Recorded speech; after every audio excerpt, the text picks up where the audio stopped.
Hello everybody, good afternoon and welcome to this webinar on how to write hopefully an award-winning application for the UK Social Enterprise Awards.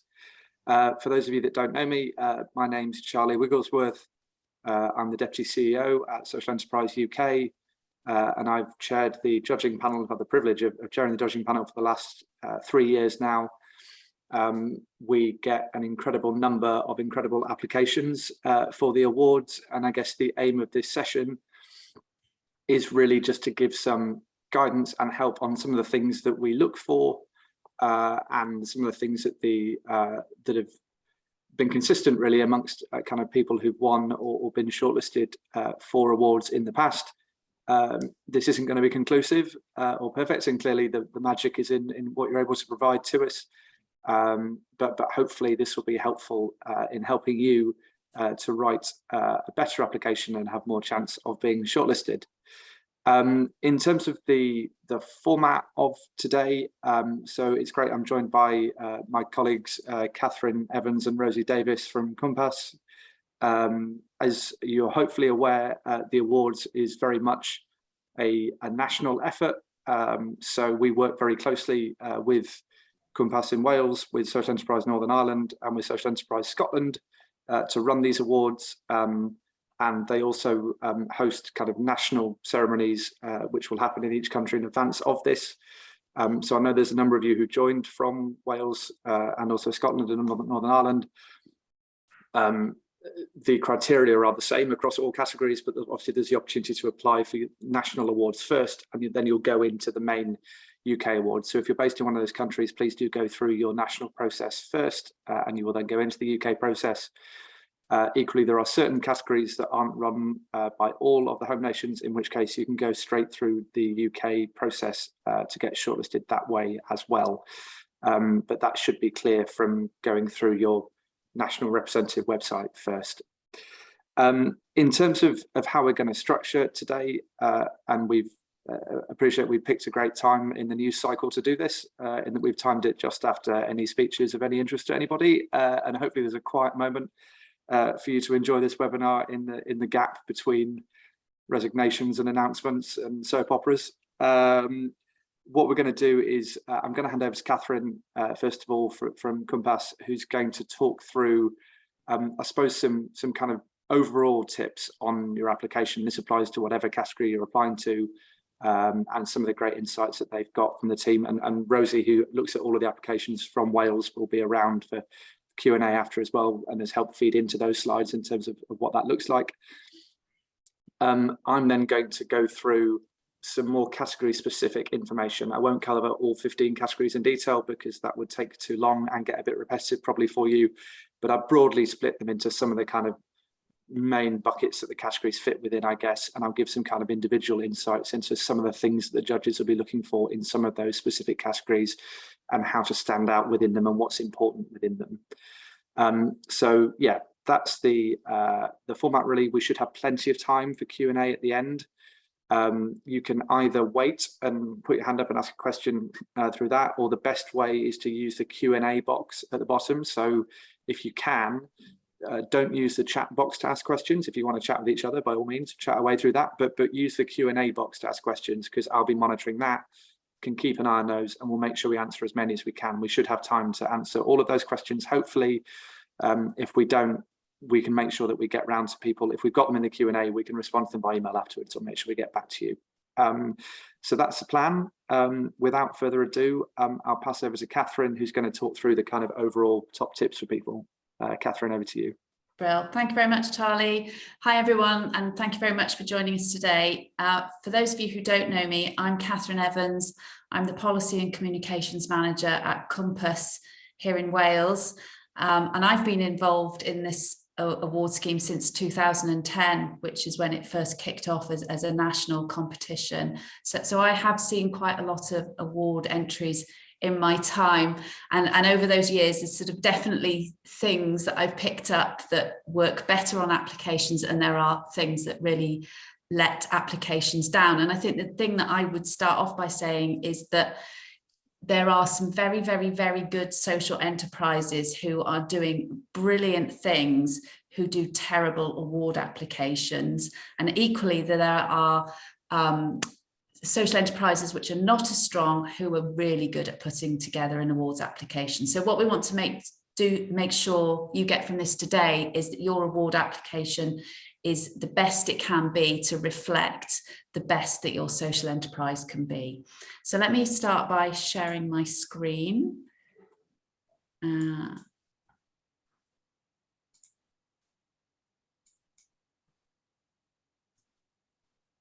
See if I can get that on slideshow. Oops. Okay. Charlie, can you see that? Give me a thumbs up if you can see my screen. Great. Okay, thank you. So the first thing I think was to say was don't rush your entry. I know it's very tempting to leave it until the last minute and do it an hour before the deadline, which is just for your information, midnight on the 15th of July. But actually, these are prestigious awards. There's a cash prize going for the entrants in Wales. So it is actually worth putting a bit of effort into it and not leaving it to the last minute. We do ask for quite a lot of information. So particularly in Wales, where we're asking for you to submit financial documents, we want you to have your arguments marshaled, gather some facts, talk to people and bring it all together in a succinct way. That takes time. You're not going to be able to do that an hour before the deadline. So give yourself the space to do a good job, because it really pays off in the quality of your entry. Second thing is read the entry criteria. So when we're scoring as judges, we actually have an Excel spreadsheet which has each of the entry criteria on it, and we are scoring you against very specific criteria. So if you haven't addressed those criteria, you're going to get 0, and that's going to bring down your overall score against your competitors. So make sure that you tick off those specific criteria when you're answering questions on the application form. The third one, I think this is probably the most important, is look at your awards submission from the awards judge's point of view.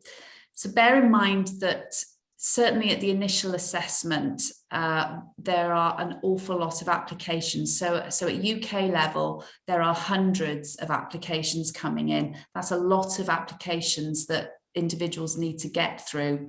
So what you need to do is make sure that you provide a sort of a compelling application right from the off, because if you start waffling or you're not putting your best case forward first, it's really easy for assessors to just kind of skip through it and put it on the sort of the trash pile. The other thing that I would say about that is that your application is probably going to be looked at by someone who has never heard of your organisation.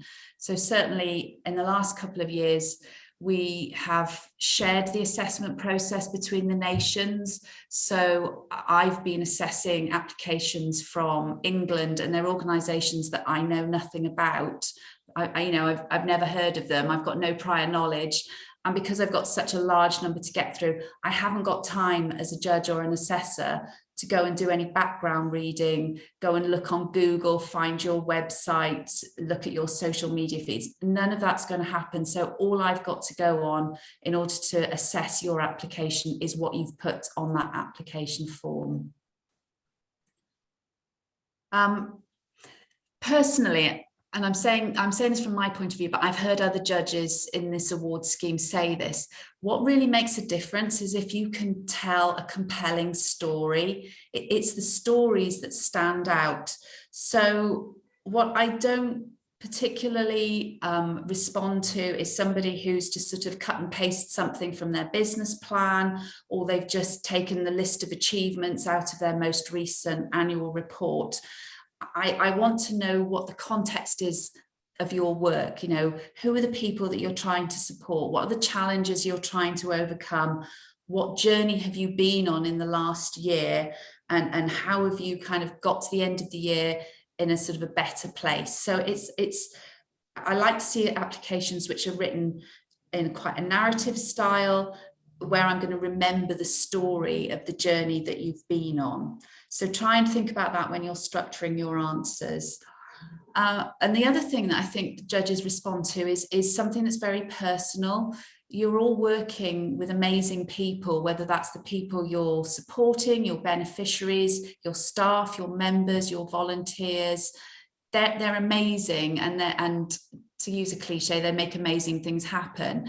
But we want to hear about those people. So if you can bring in case studies, if you can tell the story from an individual's point of view, that really helps it stand out and really creates an emotional connection with the people who are reading your application. And on a similar vein, don't be afraid to inject some personality. If you've got a tone of voice as an organisation which is very distinctive to you, use it in your application, because when you're reading hundreds of these things, it's the ones that have the personality and an individual voice that really stand out to the judges. I mean, even humour, we don't mind a bit of humour in there as well, as long as that's adding to the application. It all helps you stand out from the rest of the pack. Okay, so some sort of final but nitty-gritty thoughts. Be very clear about your business. You'd be amazed how many applications we get where it's not immediately obvious what your business is. So what are you selling? What is your product or service?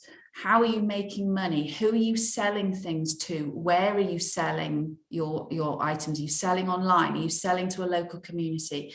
If you can be very clear about what your business proposition is, it'll give the judges and the assessors a much better understanding of your business model. On a similar line, be very clear about your social impact. And I have to say that quoting from your mission statement is very rarely a good way to describe your social impact. Mission statements are quite often in very abstract terms and very sort of high-end aims and objectives. But what we really want to see is the actual tangible benefits that you're bringing to people or a local community or the environment. So what is the difference that you're actually making on the ground that we can see, hear, touch, feel? You know, is it tangible? That's the social impact that we want to see in your application. Make sure you back your submission with proof. So it's very easy to say, oh, you know, we're an outstanding social enterprise. We do lots and lots of amazing things. We are the best in our field. But as judges, we need a bit of a nudge to just sort of see the evidence behind that. So we're not talking about proof in any kind of legal or scientific sense. It just has to be something that makes you sound more authentic and more genuine. So perhaps instead of saying we're the best childcare provider in our town, use proof. So use customer feedback, if you've got reviews, if you've got any kind of data, facts and figures, brilliant. That's exactly what we want to see to back up the claims that you're making in your application. And as the final point is to make the most of the word count. So we do across all the nations have quite a strict word count, and yes, that's there for our benefit because it means that we don't have to wade through, you know, thousands and thousands of words in each application. But it's also there for your benefit because what it does is it helps you distill down what's really important about your organisation and what's really important in your application. So it makes you focus and think very selectively. But equally, we want you to make the most of that word count. So as I've said before, these are very competitive awards. We have hundreds of entries. There are prizes at stake. So you need to use every word that you've got available to you to make a case. Don't just sort of dash down, I don't know, 40 or 50 words saying we're the best in the world, give the prize to us, because we won't, to be honest. Use your word count to really sell your organisation and make a compelling case for why it should win the award. Okay, I'm going to hand back now to Charlie, who's going to go through some of the category criteria. Thanks, Catherine. So yeah, some really great tips there. I'm going to just bring up my slides now, which have disappeared. This always happens when you're doing this stuff. Here we go. So Yeah, what I want to do really is I don't want to go through kind of every single one of the 15 categories in detail, because that would be repetitive and take far too long, and we'd rather be answering your questions, I think, in that time. So what I've done is I've divided the categories into kind of 4 main buckets, I guess, for want of a better word, in terms of kind of broadly what we're looking for in each one. As I'll explain as we go along, these buckets are not perfect, and there is definite crossover between them. They weren't designed to fit within a bunch of big buckets, so you'll just have to excuse it, but hopefully it will make it easier to think about what we're talking about.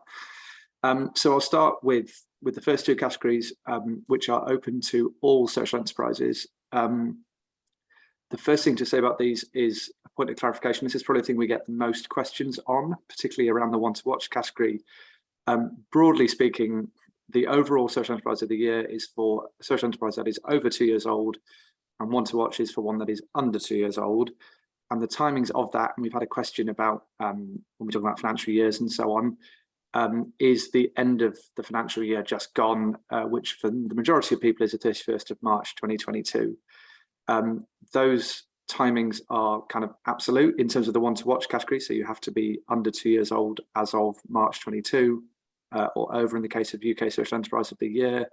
When it comes to submitting accounts or talking about impact or financial information or so on, we have a little bit more flexibility in that we understand that not everyone's financial year reporting runs to those timings, or that you might not have fully audited accounts from that period yet and so on. But you just need to be specific, if that's not the case, of what is the period that you're talking about, and do it that way.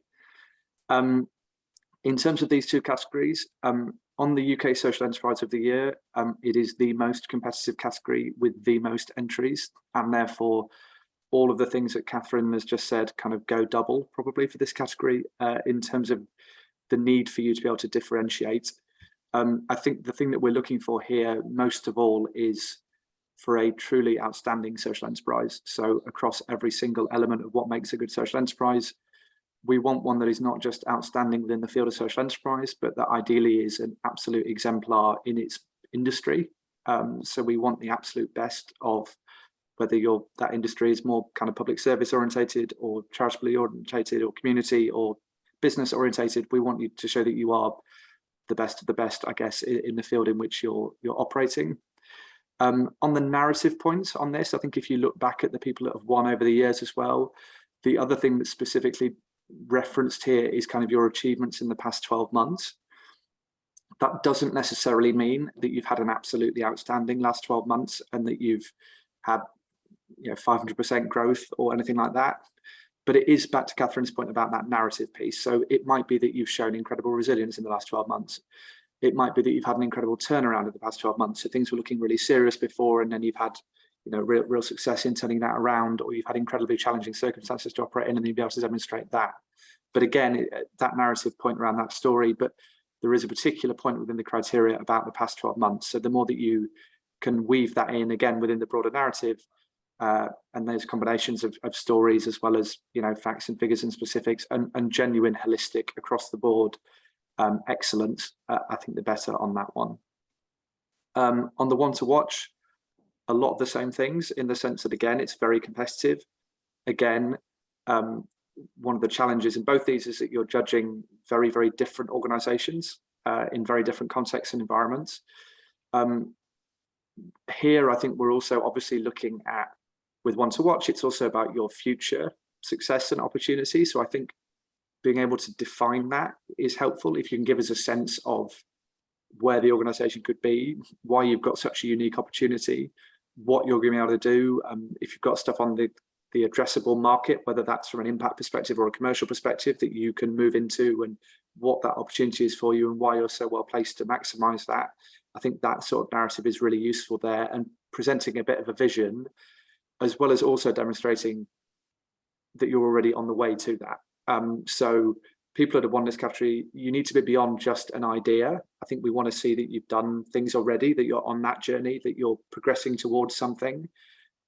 It's not, and I've got links to past winners and shortlisted organizations to give you a flavor of this before, but we don't tend to shortlist organizations that have an incredible idea for a new piece of research, for example, that's completely untested yet or hasn't yet moved forward. We want to see an organisation that's on that road and has a sense of where that's going to go, and again, kind of can differentiate and make the case for them within a much broader group of organisations, because there will be a real mix across there. So that's those two categories. The next ones I put together are, I've termed them sector specific and kind of sector in terms of broadly industry. I don't want to quibble about that. As I said, there's grey areas here, but generally speaking, we're talking about those within specific sectors. So whether that's your B2C, so you work or kind of sell to consumers and the general public, whether you work within health and social care, and again, we take a fairly broad view on that, within the education and training sectors, or within the environmental, or kind of it's green and environmental sectors is the kind of definition of that.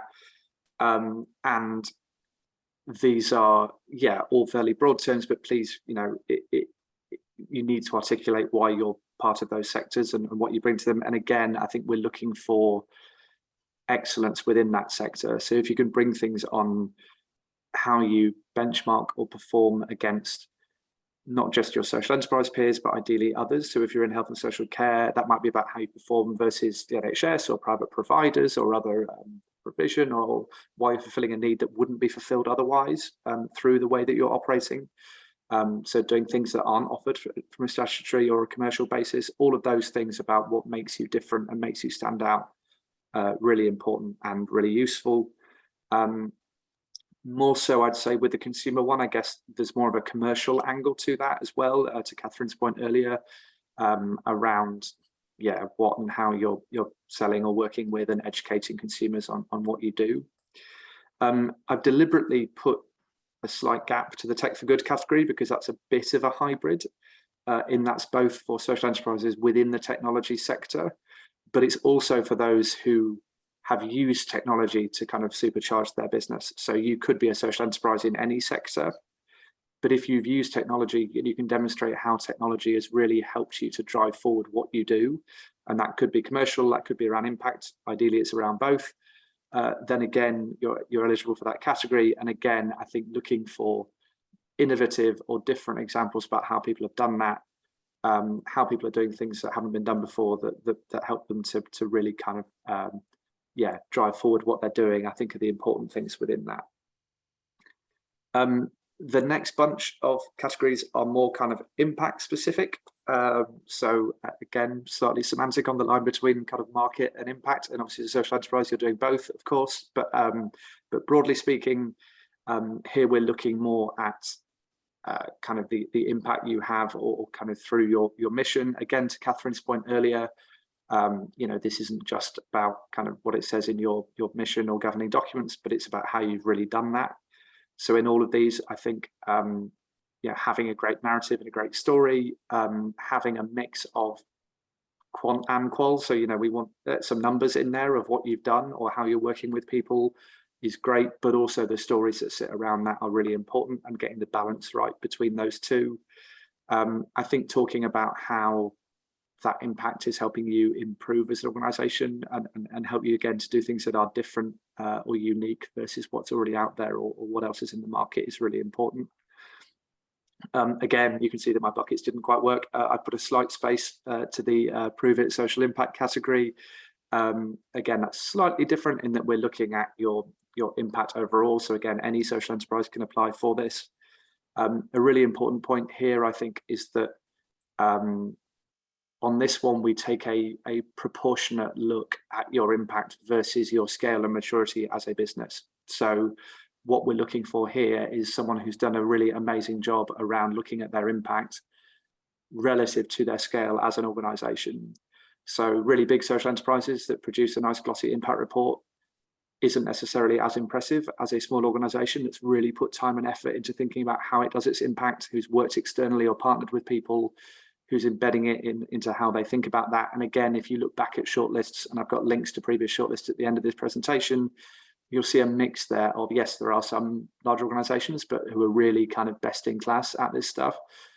But we also often shortlist and recognize those who are smaller, but who are, yeah, thinking really innovatively about that, or really embedding it in their decision-making process, in how they involve beneficiaries, in how they work to externally verify that work.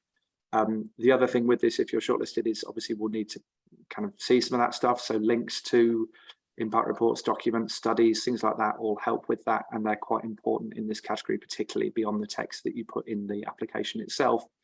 But very much kind of quite a big range across the board there. But we want to see people that are doing really interesting stuff, relative to their scale assets. And that goes for all categories, but I think it's particularly important there just because it inevitably a very big organization with a really glossy report looks much better than a much smaller one, but we don't think that's necessarily the case, and that's quite important. The kind of next bucket is around kind of people and individuals. Women in social enterprise is unique in that it's the only one that is specifically for an individual, and that individual has to work with the social enterprise sector, but doesn't necessarily have to be part of it. This is the hardest category to shortlist every year, I would say, because the stories are amazing every year and there are loads of them, and it's why the shortlist is always longer than every other category, because it's really hard to do. I guess the specific things that we're looking for there that are helpful are, one, I think, and it's not a lifetime achievement award or anything like that, but we do want to recognize people who have been leaders, and ideally leaders in a couple of different settings or in different ways or in particularly challenging circumstances. The other thing is that they have gone beyond their own organization in doing that. So we read some incredible stories about incredible leaders who run incredible organizations. What's really helpful is when we also hear about how they've worked with other organizations or supported or mentored other people, how what they've done has gone beyond just the social enterprise sector, so how they're an ambassador for the movement, things like that. Other ways in which they've had a broader impact, I guess, is important in that, but that is very, very difficult to shortlist, I could definitely say. But trying to make it stand out within that is really important, because it's an incredibly competitive category with just some incredible stories in there that makes it very, very difficult. And secondly, the kind of team of the year category. And again, I suppose this is about kind of going beyond business as usual to a degree. So how has a team within your organization or a group of people gone beyond the day job, done things that weren't expected of them, brought in new services, helped beneficiaries in different ways, supported communities through difficult times. I think particularly we're still in the context of COVID in terms of the year that we're judging. So again, kind of ways that people have supported communities or done stuff there is really, really useful and important. And then finally, there's kind of two categories that are open to non-social enterprises as well. The first one, the kind of biosocial market builder, is open to anyone who is particularly buying from or growing a market for social enterprises through what they do. That might be through business support, procurement, investment support, those sorts of things. But really around ideally doing that at some scale. So it's really for organizations who are probably kind of larger or more established and working really hard across with a variety of social enterprises to support them. Social Investment Deal of the Year is obviously principally for social investors, but it is also very deliberately, it is the investor and the investee that get recognized.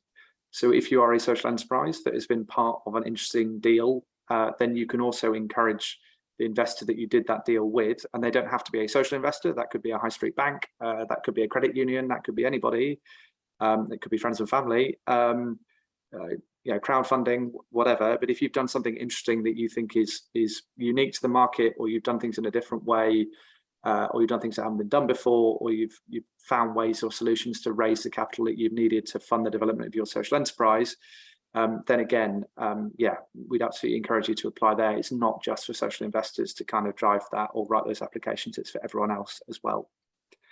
we'll be able to share the slides after, so I'm not going to leave these links up because it's probably better to see our faces, and so I can look at the Q&A. But there's links there just to the kind of the guidelines which Catherine's talked about, and we'll share the guidelines for the Welsh, Scottish and Northern Irish entries as well. But also I've included the shortlist from the past 2 years.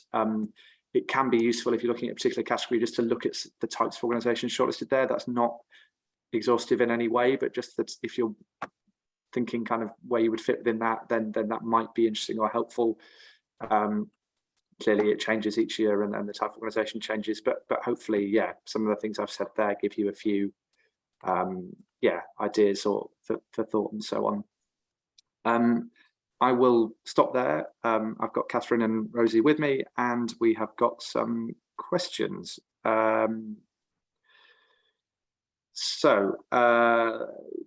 Gemma has asked, we want to enter the one to watch category. We have more than one enterprise. Only one has been trading for less than 2 years. Are we eligible for the category? It depends on if it's a separate entity, Gemma, would be the answer. So if it's a bit difficult to say. Probably easier to pick that one up directly with you afterwards. If it's a separate entity that was established less than 2 years ago, then yes. If it's just a different revenue stream or kind of service line within a single entity, then no. So yeah, depends a bit, but happy to talk more about that. The second question we've had, Catherine, maybe you can talk to this one, is will the judges be looking at your whole application? So if you talk about your mission objectives and part of organisation information, do you need to include this again if it relates to one of the award category questions? Yes, Catherine, so the way it works and the way that the form is structured is that there are, I think, 2 questions at the start which are generic across all the categories. So one is around your social enterprise and your business model, and there's a question around your social impact, and then the form moves on to a sort of a question which is specific to the category. Because different categories are looked at by different teams of assessors, the whole form is read, so for each category that you enter. Does that make sense? So the information that you submit in those first couple of questions, the organisation information, will be read by everybody assessing for each category. But the category bit will only be read by the people assessing that category. Yeah. If I could add to that, in Wales, because we tend to score all of the categories, the one thing I'd recommend is that if you're applying under one category, actually think about your application differently for each of the categories. So if you're submitting to Social Enterprise of the Year and then you're entering under one of the sector-specific ones, actually look at those sector-specific questions and tailor your response appropriately to those specific questions. For example, last year there was one application that didn't make it into the overarching one, but did become a finalist in one of the sector-specific ones because they did specifically answer the questions in those areas. Yeah. I think the other thing that I was going to add, because I didn't mention this in my presentation, was about being selective about which categories you enter. The way that we've structured the form this year, and in Wales it is different this year than it's been in the past, is that you only have to now fill in one form. You don't have to do a separate form for each category. So it's very tempting to just sort of tick all 10 categories in Wales and just sort of bung something down, just sort of have a punt by entering every single category. I wouldn't recommend that. I think you're better off being selective and only entering the categories where you feel you've got a really strong case and really focusing your attention on those. Yeah, definitely. I agree with that. I think it's the flip side of I think the form's become much easier to use, and we've had great feedback on it, but it does mean that it's easier to, if you want to just add a load more applications in. I think if you've got the time to really think about those and look at them in detail, then obviously you can enter as many as you like. But sometimes reading them, it's clear that there's really one that they're applying for, because you can see the detail there, and in the others there's less proof or evidence. So you're better off investing the time in the ones where you really want to put forward a great application. We've had a question from Libby Gaskell saying, I'm keeping in mind Catherine's advice on having case studies and proof. We hope to enter one to watch, so we might not have lots of proof and case studies given our age, but we have feedback from individuals, for example. Do those things count? Definitely. Which answer is yes. And I think just to go back to what I said briefly about one to watch, Libby, I guess the key thing there is framing partly kind of where you want to be with the organisation. So it's one to watch, therefore it is about kind of future ambitions and aspirations and where you think the organisation can get to, and also demonstrating kind of where you are on that journey. So we want to see someone that's on the road and doing things, but we're not expecting you to have everything lined up and done. Otherwise, you'd be there already and not want to watch in the same way. But we want to see that it's kind of happening live in markets, and you've got a great opportunity to grow. I think they're the key things. So if you can demonstrate both of those, then yeah, that's what we're after. We've had a question from, I haven't got a name on this one, but if the main application is limited to word count, which it is, can we add documents into an appendix to tell a wider story? If yes, is there a limit on this too? Some of our impact story might not condense well. I'm going to ask Rosie to answer this one. Okay, Rosie. So historically, we've allowed, I think it was 3 additional documents with a maximum of 10 pages. If you do 3 10 pages, you're losing the people who are reading it, to be honest with you, unless you've got something that's full of images and is really, really punchy. There is nothing more soul destroying for a judge than clicking on the additional information and opening a 50-page business plan. We cannot read it. We cannot look at that information. So it becomes worthless, really. I appreciate you saying that some of your impact stories, you struggle to shrink them down, but maybe look at them slightly differently and think about different ways of presenting them. So maybe try and give just some punchy headlines. In the past, those that have done quite well have been quite clever using different types of images for those sort of things. As Catherine said earlier, stories can be really powerful. And oftentimes I get to the end of an application and it's, the ones that often are there are the ones where you're punching the air going, this is great, or I'm crying, rather than the ones where I'm tearing my hair out saying, please tell me what you're doing. I don't know what you mean. And it's trying to get that passion that you all have in the businesses that you're involved in, getting that across on the paper. And sometimes those extra bits where you can show us visually with a few pictures and punchy headlines and things that you're doing can make a massive difference. But don't overdo it. Remember, you want people to look at them.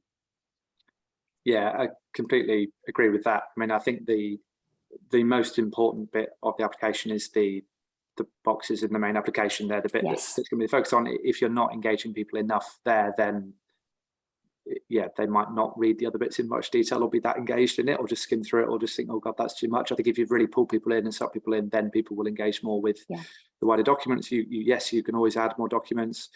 There are certain categories where that's essential. So like the Prove It social impact category, it's kind of expected that you will have, it may not be a formal impact report, but you will have external links around some of that stuff.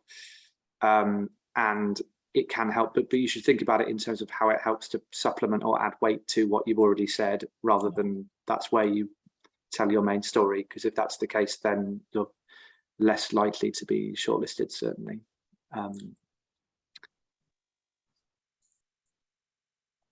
We haven't got any other questions yet, but please do keep putting things in. They can be as specific or as broad as you like.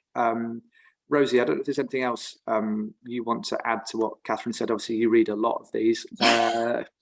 So, yeah, are there any other pointers or things that come up? Yeah, I think Catherine gave a really good overview. I guess if I was going to say anything, and I know this sounds a little strange, but spend time really thinking about your opening paragraph, the one that tells us who you are, what it is you do, why you do it, who benefits, and how you generate your income. And if you can get that across, if you think about a random person on the street and you handing them that information, and if they're grasping the concept of what you're doing, that makes it so much easier. There is, I always get a little frustrated if an application tells me that we are a transformative organization that is maximizing opportunities in such, I'm going, but I still don't know what you do.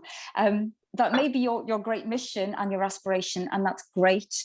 But remember to tell us your basics. Assume we've never heard of you before. Don't assume any prior knowledge whatsoever. And if you can get that across succinctly and effectively in your first paragraph, that sucks us in, and that makes a huge difference. Yeah, it's a really, really great piece of advice. And not just for awards applications, for everything, websites, pitches, all of it. I think it is hugely important. And yeah, I think if you can draw the reader in, and then you can explain why you are all of those adjectives about transformative and innovative and so on, then you're in a great place. But yeah, it doesn't naturally, when reading anything, it doesn't work as well the other way around, particularly when you've seen a lot of them. And if you're reading your 200th application of the day, yeah, those words start to kind of merge a bit. So I think making it stand out, being really clear on that, and making it easy for the reader is really, really important. And worth thinking about, not just for award applications, but for everything else, I think. Yes. Is it possible to have a judge review the application before submission? No, I'm afraid is the answer to that. So I think the best piece of advice, and again, this goes for everything else like this, so tender applications, grant submissions, anything like that, it's always a very good discipline to give it to someone that knows nothing about you. So find family member, neighbor, friend, anything. The most important thing is, have you got across clearly and succinctly what you're all about and what you bring? And again, I think getting or finding somebody to do that or to review it, or at the very least writing an application and then sleeping on it or giving it a few days for looking at it again, stuff like that are really helpful. So obviously the deadline is next Friday. As Catherine's already said, don't leave it till Thursday night to start writing. What's the best way with anything like this, and again this goes for every other type of writing with a word count, is write something, leave it a bit and come back to it, and then ideally get someone else who knows nothing about you, if possible, to, or at least about your business. Sorry, they should probably know you, otherwise that could be a bit creepy.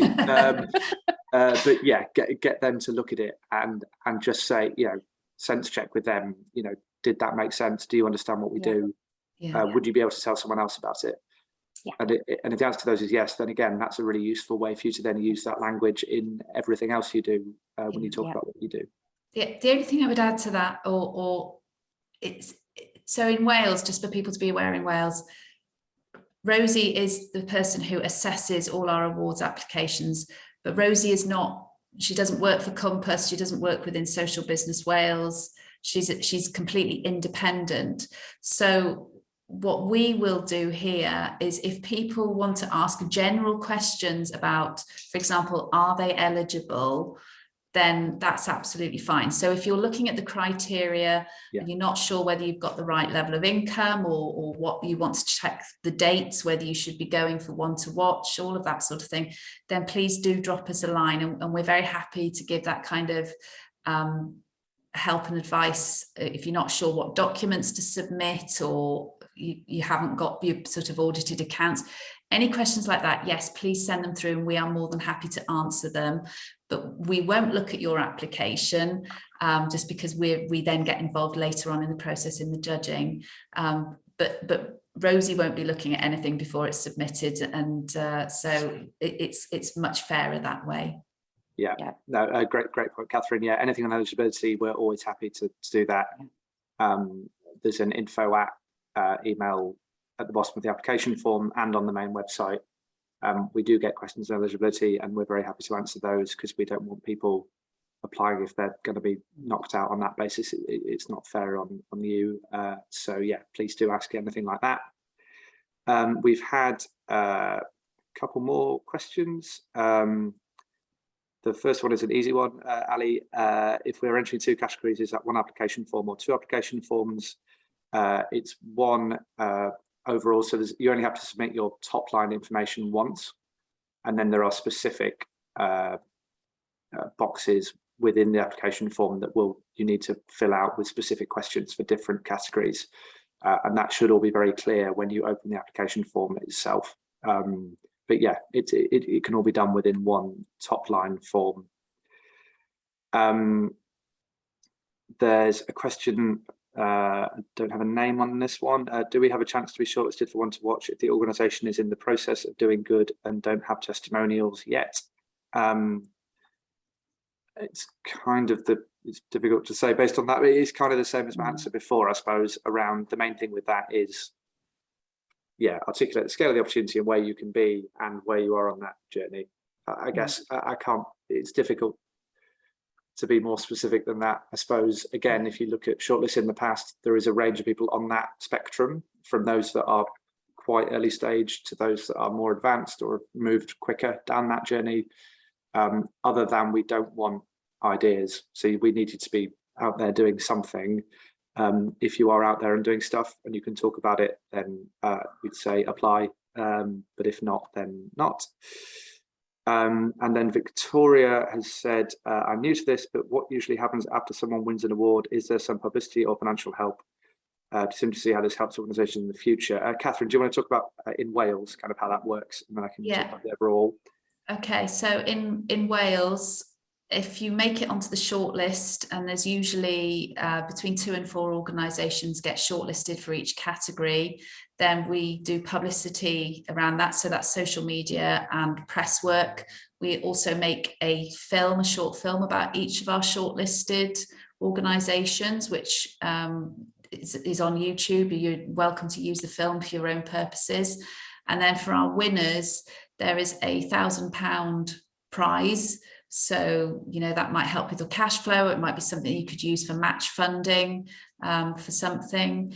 And obviously then there's also social media and press and publicity around your win. And then each of our winners in Wales go forward, they get automatically shortlisted for the UK awards. So there's also the opportunity to represent Wales on that national stage and potentially win at a big glitzy do in London in December. And on the overall UK awards, it's publicity and prestige, but not cash, I'm afraid. Sorry. So yeah, it's a big event. It's been around a long time. We've had national media partners and national profile in the past. We get good profile for people that have won awards, and it's also something that people use to great effect in the future in terms of having that badge and credibility on the website. In fact, to be honest, including shortlisted. So I think being shortlisted is a massive achievement, not to be underestimated. And again, is widely used by people on their websites. You'll see it quite a lot in terms of people that have been shortlisted and or won categories, and lots of publicity around it as well. Yeah, sorry, I will just say, I to build on that, the other thing is we know people who have been shortlisted or won these awards who have put that into applications, either to sort of deliver programs or for investment, and the fact that they have won one of these awards has helped them secure that deal. Yeah. We have a question about the tech category. Do we have to focus on a specific new piece of tech we've been using over the last 12 months? Or can we discuss more generally how our business uses technology as part of our business activities that generate social impact? So, Clem, I'd have to check the specifics of, I'm pretty sure that we're interested in what you've done with it in the last 12 months, but it doesn't have to have started in the last 12 months. I will double check that, or you can check on the criteria. I might be able to dig that up if we get another question, and I can double check that. I can't do 2 things at once, I'm afraid. But it's definitely, I think the wording talks about how you've used it in the past 12 months or what you've done with it. You're definitely eligible as an organisation that have used tech as part of your broader business activities to generate impact. And I'm pretty sure it doesn't have to be that you've only just started doing it, but that you've applied it. But I will double check that. It should also be in the eligibility things as well.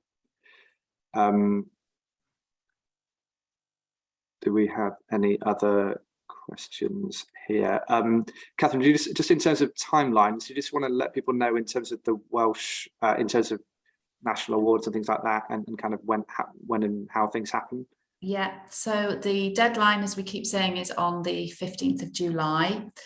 Once we've got all the applications in, they get sent off to Rosie, who will do the assessing, and our shortlisting meeting will be on the 1st of August. So we will be letting people know whether they've been shortlisted around about the 1st of August.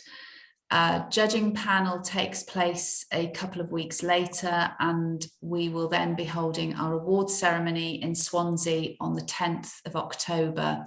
So that's the point at which people will find out who has won each of the categories here in Wales. Great, thank you. Just to come back on the tech category, so actually there isn't anything about the past 12 months. so you need to be operating for more than 2 years.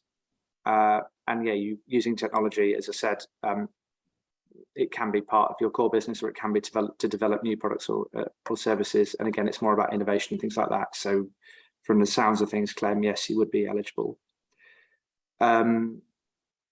Any other final questions? We've got 10 minutes of our time left. If there aren't any, we'll probably wrap things up fairly soon. Are we told if we are not shortlisted? Yes, we will get back to everybody who has applied and tell you if you're not shortlisted as well. And that will all be done, once the shortlist has been announced publicly. There's a bit of a timing thing in terms of obviously when ceremonies happen in Wales, Northern Ireland and Scotland, and the judging of the overall, but we won't announce anything until after all of those have come out. So yeah, we will join all that up, but we will definitely let people know.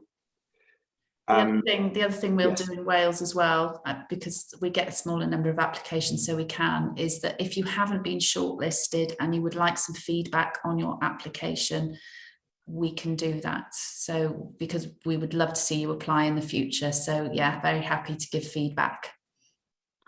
And Gemma's asking if we have a contact number for queries. In the UK, Gemma, we don't. We have an info email address which is on the application form, and the reason for that is just so that we can put your query to the right person, basically, in terms of getting a response, because whether it's about eligibility or about specific category and so on.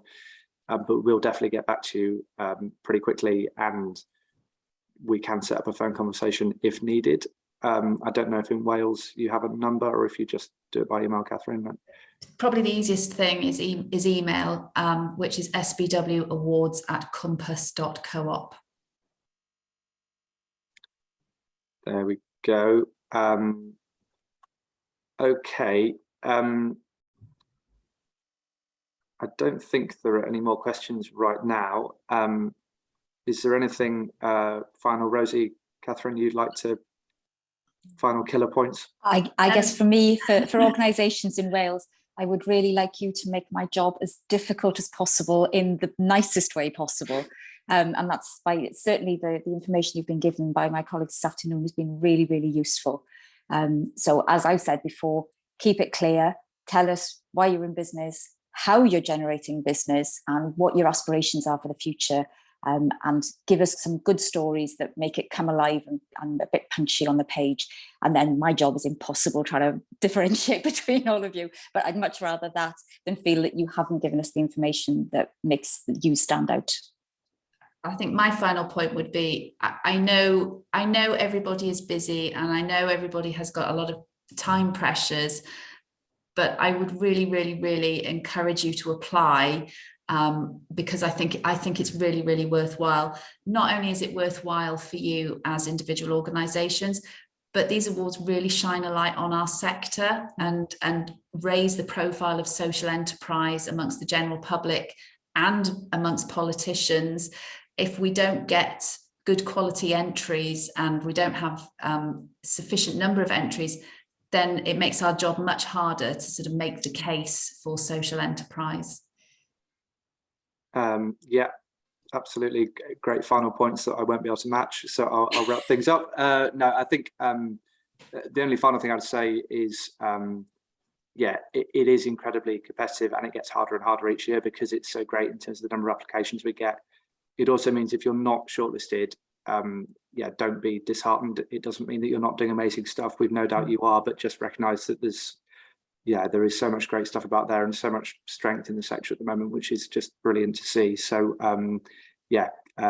it's not no judgment to you if you're not shortlisted, but happy to give feedback as well, as Catherine said. That's it from us. Thank you very, very much for your attention and time. We'll share the slides from this afterwards. It's been recorded too, so if there are other colleagues, we'll share the link round. If there's other people that you think would benefit from seeing this, I'm sure the link will be on both the SUK and Compass websites as well. Other than that, very best of luck, really. Please do apply. We really look forward to reading your applications. We really hope and wish that you get shortlisted, and that we see you later in the year at ceremonies and bashes and all of those good things in good time. But yeah, thank you very, very much. Thanks very much to Catherine and Rosie from Compass as well for organising. And yeah, hopefully see you all very soon. Thank you. Thank you. Thanks. Bye. Bye-bye.